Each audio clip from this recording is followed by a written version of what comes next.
CRC Press, they're giving us the book prize. The Paul Merage School of Business is paying for the pizza tonight. So let's give them, and People Space is giving us the space. Let's give them a round of applause.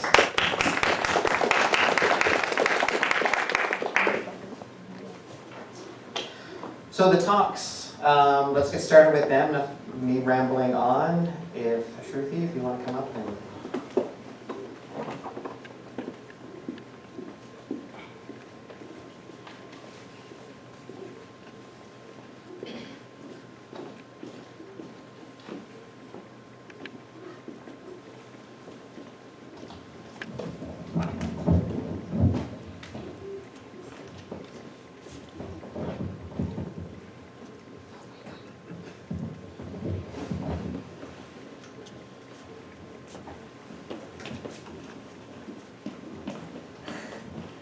So I'm gonna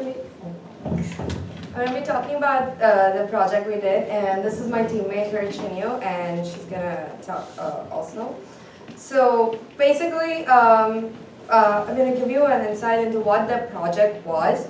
So every skill on the skill store is described by a skill intent model, which is like keywords, descriptions, utterances, and our job was to, and what is happening right now is there's third-party developers that make this on the Amazon skill store. They publish it and then it goes on the store.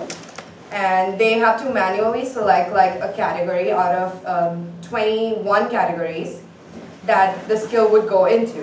What we tried to do is automate the classification of this. So our model would look at the intent model and come up with a prediction saying that this skill should belong into this category. Like examples of categories are like education, news, reference, games and trivia, for example.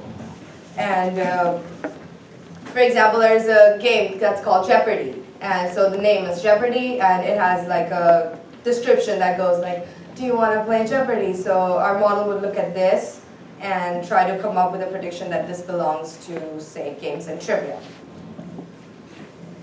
One of the biggest challenges we faced here is that we had a lot of text data, and it was messy, and the thing with the text data was there's no black and white rules. So for example, if this is one of the skills from the skill store, which goes, how well do you know your Christmas carols? So would you classify it into music and audio, or would you classify it into games and trivia? So there's a little bit of a gray area here. So to solve this problem, what we did was we tried to get like the probability of the skill belonging to each category, right? So for example, the model would look at this and go like it's 0.6, like 60% likely to be in music, and 40% likely to be in games and trivia. This is an insight into how huge this problem is. So for example, the actual category is education and reference. And all the green lines you see are the ones that is rightly classified, and the red lines you see are the one it's been wrongly classified for.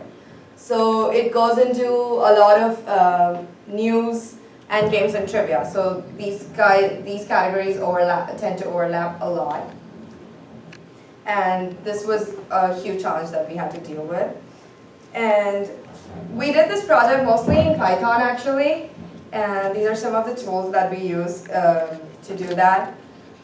Because the data set that we were given was a JSON file, so our first step was to convert that into like a data frame that we could deal with, try to find out which of the columns are useful.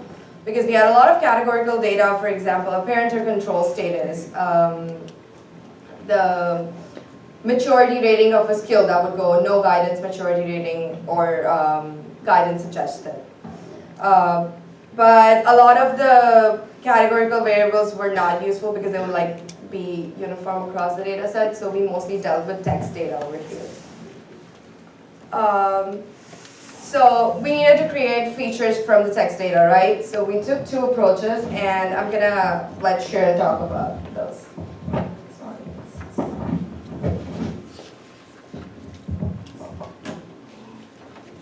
Thank you, Shruhi. So in order to achieve our final goal, which is multi-class classification, which helps to predict a skill belongs to each category, we came up with two different approaches. And the first one is TF-IDF, which means the term frequency, inverse document frequency. So it could capture the importance for a word in a text column. So we used it. So here is our whole structure for this project, for this approach. So we extract the text column from the skill intent models, such as the keyword, the invocation, and description. We use TF-IDF vectorizer to transform all of this text information into numerical vectors. And we also capture one category for data, which is the maturity rating, which is also very helpful. And we transform that one into dummy columns with 0 and 1 dummy values. And we combine all of these sparse matrix together into one bigger sparse matrix using the feature union function in sklearn of Python. And we finally build our classifier based on this sparse matrix. We tried different models and we find the logistic regression give us the highest accuracy. So for the second approaches, it's called the semantic meaning. So it means that we want to capture the semantic similarity level between the text information in a specific skill and the text information in a specific category.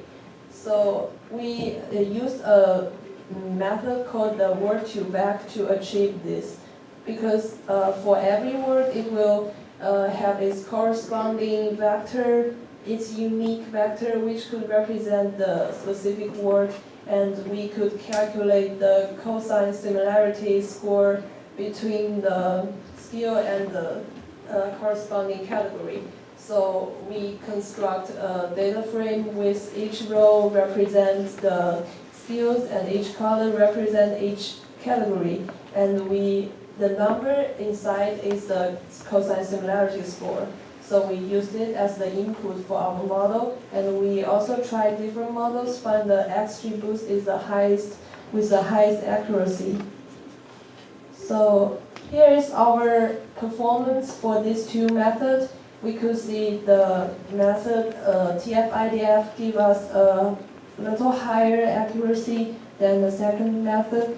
So except for the in top 1 prediction, we also want to predict the top 2 and top 3 most likely categories. So we got the number reaching 92.46% for the top 3 prediction. So finally, we come up with an app to help the developer to choose it very directly. So the input the developer could put is when they create a skill, they will like input the description, the invocation, all of the stuff, and including the maturity rating, which is also very helpful. And after the engineers doing input all of this stuff, and they click on the button, and it returns directly the list of suggestion. So you could see there are 3 of them with most likely probability with the purple color. And the lighter color means the higher probability. So they could give out, so it could help the developer to choose the category with a reference rather than just make a guess among all of these 21 categories, which could help them maybe to make a better accuracy when they choose the correct category. So here is our all of the teammates in our team in Merage Business School. And if you have any questions, please feel free to ask. How did you classify? So the classification model is it's a multi-normal classification model we used, and so we input a bunch of data, a data frame inside the model, and it comes up with a list of probability for each category. which means, let's say, maybe the games and trivia is 0.4 and something like education is 0.3, and we could tell the answer that the most likely category is the one with the highest score. And did you use existing? Yeah, it was a supervisor. It was We took a supervisor approach, yeah. The existing 21 categories. But you relied on the input data that's in there already Yeah, to give it the labels. yeah. There's a leak in there. What? I'm sorry. There's a problem with that. I don't know. Because it was human beings that did the classification Yeah. to begin with. Yeah. You Yeah, can't that's why trust- we went in for the top 2-3 approach. So if it would predict like 2 categories with like a 0.2 difference, so we would put them, both of them, we would suggest both of them. But if it predicts one with like a 0.9, we would go for like just one. Are you gonna So go we back did like and- top 1, 2, 3. Are you gonna go back and correct the existing classifications? No, we couldn't do that. No, we we thought about doing it as a semi-supervised at first, but we just went with the supervised approach. Can you describe how you did the pre-processing on text? Like, did you use Ginsum? Or Yeah. Just curious how you Pre-process. pre-process. So we extract the information from the JSON first into the data frame, and we then use something, some package like NLTK to remove the website, the email address, and the punctuations, and all of the stop words, including something that we add, like Amazon Alexa, which appears very frequently in every skill, and then we tokenize them and normalize. So like specifically your dictionary, how'd you build your dictionary? We use the NLTK dictionary You that's just in use the preprocessor, package. Yeah. Word? Yeah. So I thought this was a cool project, but those performance metrics that you showed, were those out of sample? Were they cross-validated or how? Were they in sample? They were within this. We just split it because we had a fixed data set of like 57,000 skills. So we just split that one into like 70-30 for our. Okay, so the Yeah, performance it's within- metrics you showed were out of sample? Yeah.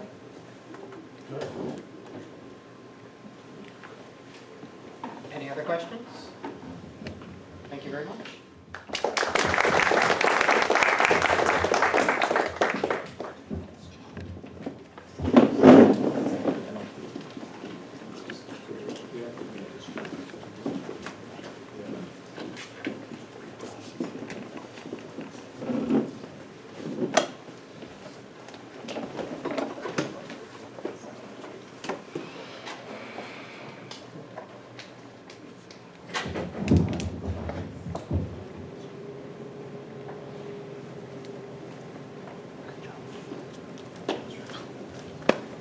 Perfect. So my name is Pablo, and this is Mason.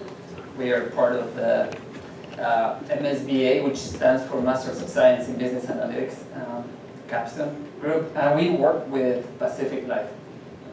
We actually work with Alice's team, so it was a great experience. The project lasted 5 months, started mid-January, and we went till the last day of the school, which was June 14th. So, Pacific Life, well, let's talk a little bit about the agenda. We're going to give a brief introduction, talk about our data, some of the methods we use, then we're going to talk about our models, and a little bit of the takeaways. So Pacific Life, it's a very well-known insurance company. We were working specifically with annuities in for this project, right? And this was called investment-only variable annuities, so it's just a financial instrument. So what the purpose of the project is, Pacific Life currently has a model to predict lapse rates. So think about this as churn, people who leave their policy, cancel their policy, right? So they were interested, so they have this model that they use to predict these lapse rates, and we were tasked to come up with new machine learning models that could perform better than what they currently have, and so possibly they could implement it in their own analysis, right? So let me talk a little bit about this data that we had. So again, it's for variable annuities. We have 3 different periods that we were working with. In CDSC, it's a period of time where if you have this financial instrument, this variable annuity, you have a certain amount of time where you cannot cancel your policy. But if you do, you're going to have to pay a fee. So most people don't cancel during this period because they don't want to pay that fee, right? So once that period ends, we have another period, 24 months after, so 2 years, where they call it the shock period. So basically, it's a period of time where a lot of people cancel their policies, and they lapse basically. And after that, they have what they call the ultimate, which is 24 months and plus. So we started working with the entire data set, and we were working on the project, and talking with the Pacific Life team, we decided to focus only on the shock period. So that period where the lapse rates are the highest. Now, one of the biggest reasons why we decided to do that is because the lapse rate is very low. So in the shock period has the highest, around 17% annualized. That's still very low. So that was one of the reasons why we decided to focus. We had about 4 million observations for this data set. One of the methods we used to get information, we had about 29 different features. We used principal component analysis, try to reduce that and see what was most important. Some models, and we'll talk about the different models that we applied, that we tried but we were not successful in implementing, was things like logistic regression, support vector machines, and naive-based. Now, the reason why we were not able to implement them is because these are classification models. So what we're trying to predict is a rate, right? So it's 1 or 0, whether they lapse or not, but over a period of time. So if you think about it, whether it's a lapse or non-lapse, logistic regression would work great for that. But because we're trying to predict this over a period of time, we couldn't implement it. And there's some other reasons why it makes sense to use other types of models. Now, this is the current model that Pacific Life is currently using. It's a generalized linear model, and it's a Poisson regression with log-link. So Poisson regression works great for count data and for rates as well. This is just a little bit of the math. I'm not going to go in detail, but why it actually makes sense to use Poisson regression for predicting rates. Again, we're trying to predict rates, not just the number of lapses. Okay? So this is what we use. We did this project in R. For this, we used the MDCB package and the DAM. Instead of, you typically call a generalized linear model in R with GLM. DAM works great for large amounts of data. So, like I mentioned, we had about 4 million rows. These are our goodness of fit statistics.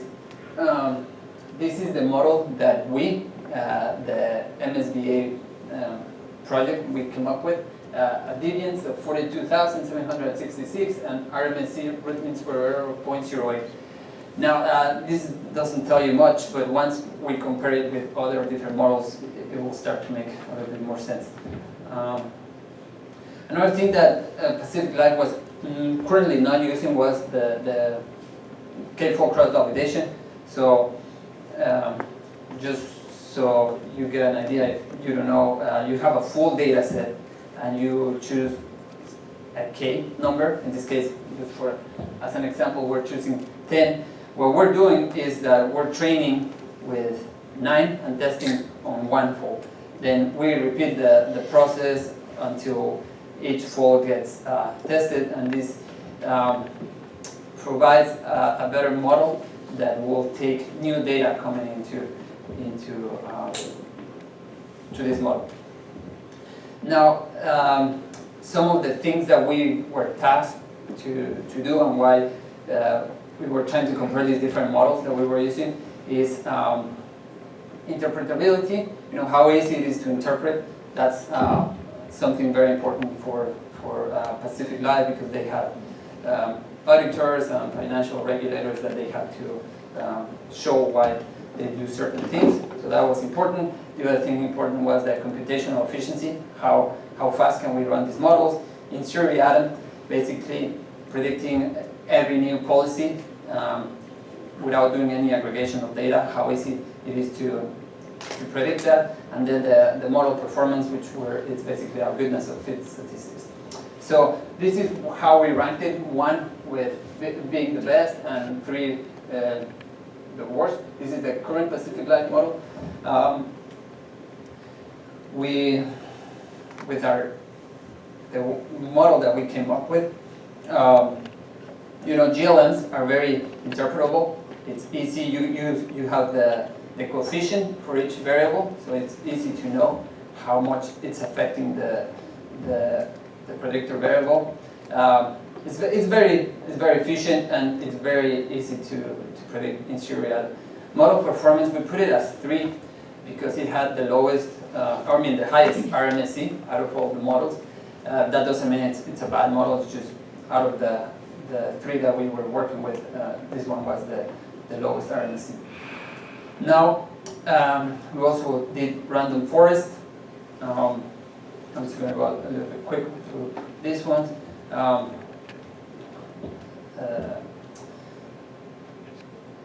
It was, you know, these are some of the variables that were used to create this random forest.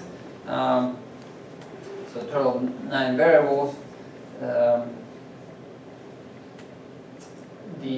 So we have an RMSE of 0.06 and a deviance of 67,426, and feature importance, as you can see, months after CDSE. So remember, I was talking about how at the shock period, right after they pass that period where they don't have to pay that fee, the lapse rate spikes. Well, it's the most important variable for this period. So again, just comparing it, it's somewhat easy to interpret model. We ranked it at 2, very computational efficient, and doesn't do great in seriatim because it's aggregating data, and model performance, we ranked it at 2. So now we're going to move on to neural networks.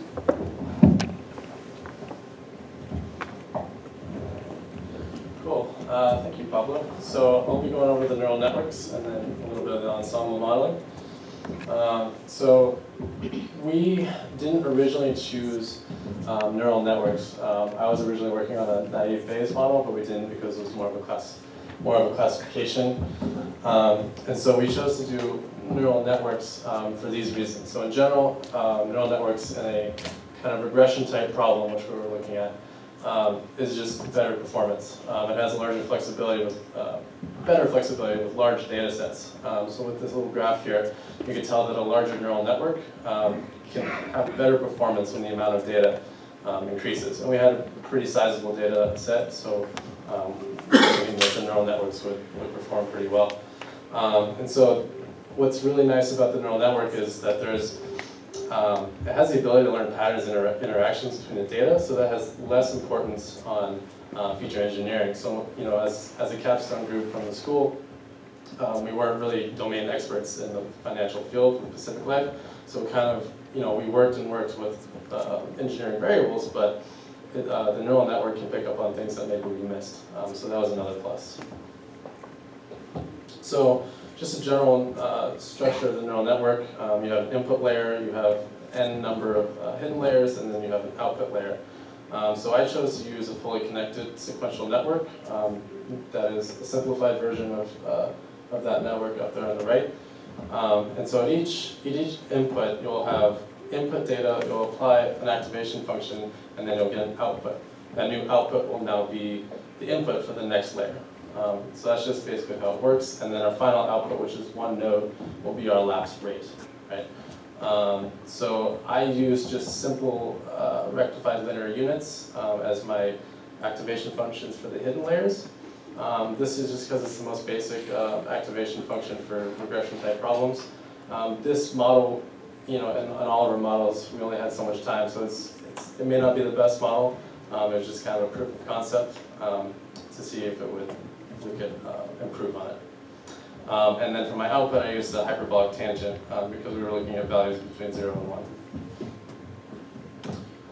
So we did a PCA, or I did a PCA for the neural network. Our dependent was the lapse. Our predictors are in a list there. There are a lot, and I could spend a lot of time explaining them all. But that requires some domain knowledge. But basically, our largest contributors were death benefit options. There's a base and then a stepped up. We have a cash value to total premium ratio, and then in the moneyness, which is another ratio, and then CDC, which is our surrender charge years, were 3 and 7, were the most important going into the model. So here was the configuration of the model that I chose. So we had 14 neurons, those are our predictive variables. This, again, is just a simplified version. If I tried to put every single neuron in this graph, it would just be a mess. So this is just a simplified version of what it might look like. So I chose about 128 neurons in that first layer, 64 in the second hidden layer, and then again the one output neuron for the dependent variable. These are my hyperparameters for this particular model. So it's a very small learning rate. Again, I just kind of went through these manually. So that learning rate ended up being the best. 150 epochs with a validation split of 60-40 and a mini batch size of 150. This was the performance. The loss function was a mean square error, and the error function was a mean absolute error. They're decent, but maybe a little overfitting in this. But that's something I'll talk about later. So the results, the deviation was a little higher than the GLM, about 53,000. The RMSE was much better, 0.0126. And then adjusted RMSE accounts for what we call exposure, lapse and exposure, and it just it raised it a little bit, but not too much. So that was good to see. So the weaknesses of this model, it wasn't very deep. Again, like I said, it was kind of a proof of concept, so I only used 2 hidden layers. The deeper the neural network, like that graph I showed earlier, may handle larger data sets better, more interactions better. But again, it's kind of computationally taxing, so we kind of stayed away from that. And then, so we also had a lot of categorical variables that I had to one-hot encode. I was using the Keras package and from TensorFlow in R. But again, with a one-hot encoding, you might lose a little bit of that information when you encode those categorical variables. Optimization is very difficult, so I did it pretty much by hand. It's hard to find the optimal hyperparameters. It's kind of trial and error, and you never know if you're going to get the best model. And lastly, this is a black box, the neural network. We couldn't point to a specific variable that may affect the model, so it's hard to interpret, which might be an issue for an insurance company. So we gave it a 3 for interpretability because it's below average, a 3 for computational efficiency because it could get very taxing. You can predict row by row, but the performance was pretty good. So what we did at the end was a little bit of ensemble learning. So this is kind of a cute way to show it. So this fable is 4 blind men are looking at an elephant. Each one has a different description of the elephant. For instance, this guy who's holding the trunk says an elephant is like a big snake, right? But that's not true. But if you put all of them together, you get a better picture of the elephant. So that is the idea of what we're doing with the models. We're just kind of stacking them and looking to improve on all of them. So with the ensemble model, you perform a k-cross-fold validation. You combine all of them together, you get a meta x and a meta y, and that you can use for a predictive model. Here's the stage 2. This is basically how it's learning. It's very similar. You have training and testing, and you get a predicted results off of a meta set, right, with multiple models. Here is our final table. So we didn't include the current GLM or the artificial neural networks in the model because the ANNs were not supported by the package that we were using. So we did only use the random forest and the new GLM, but our ensemble model did improve. So we have our ranks over here. It's very interpretable, the efficiency is pretty good, and seriatim is good, and the performance is pretty good. So we were happy with that. Lastly, what we did was we actually gave Pacific Life a shiny dashboard that they could take home. So this is just an interactive dashboard where they could choose all of their variables and see how the lab's behavior would change. So it's a nice tool for them to have, for management to have, to look at kind of the behavior and the interactions in their data. Here's another example. So here we're just looking at CDSC Gear 3, looking by the channels, which are bank or individual planner or wirehouse. So again, just a couple examples for them, and so we gave that to them for their use. So our takeaways for this project were the random forest and the ANNs might have a higher accuracy, so it would be a good thing for them to look at. And then we gave them potential business insights using the interactive dashboard. Thank you. Any questions?